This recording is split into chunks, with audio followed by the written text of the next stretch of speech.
All right, here we are, guys. Back for a Golf Clash tutorial, hole 6. Now, what I'm going to do here is I'm going to bring extra mile. And this is going to be a very, very challenging hole for pro. One of the biggest problems that makes this kind of harder is not having enough wind to do anything. So that really is going to be kind of a contributing factor here as to how to play this. You know, if a guy, for instance, puts on a berserker ball, and especially if they get some wind, you know, they might be able to get this up here and you know, get this up there a pretty long way. But it's very conditional, and you know, this is going to favor guys with, say, extra mile 8 or, you know, apocalypse or whatever, to where they could extend and get this easier up into the fairway. I'm right on the edge. I think it'll climb up there if I hit this absolutely perfect, but it requires a very good, it looks like I did hit perfect ball. So let's see if it carries. Looks like it did not by half a yard. So, you know, this is one of those holes that, you know, a yard or two makes all the difference, as you can see, which really sets it up kind of unfairly. But I did want to show you guys that.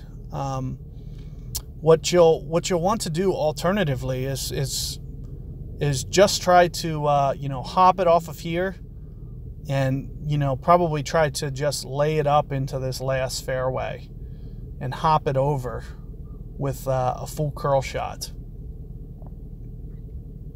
like this. So exactly how my opponent's doing, but let's see how their execution is. And the more side spin, the better. So I would use a katana ball. I would also land maybe just a little bit farther to the right, but you can see where they get, and that should give you the possibility to get to like a thorn, to where you can still hold out. And you know, similarly, I'll be in the same situation with where I can go with this from thorn.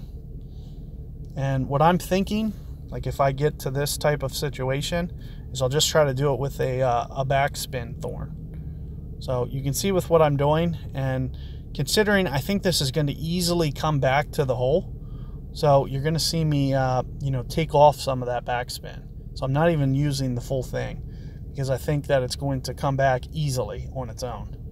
So 6.0, 3.5 rings at least, and that's with no overplay, which I was still thinking about doing.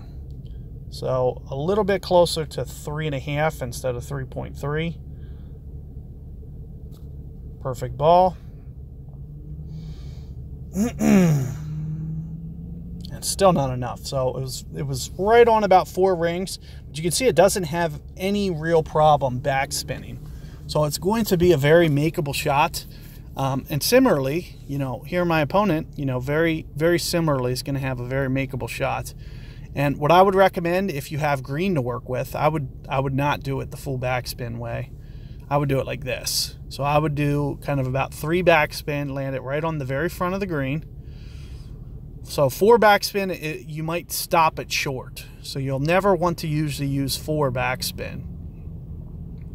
And also you want to aim with a little bit more precision. So you can see that they really didn't line anything up.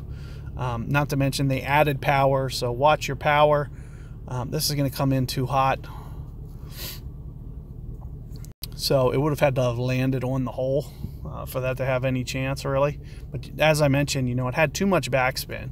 You can't really use 4 bars, especially on an upslope.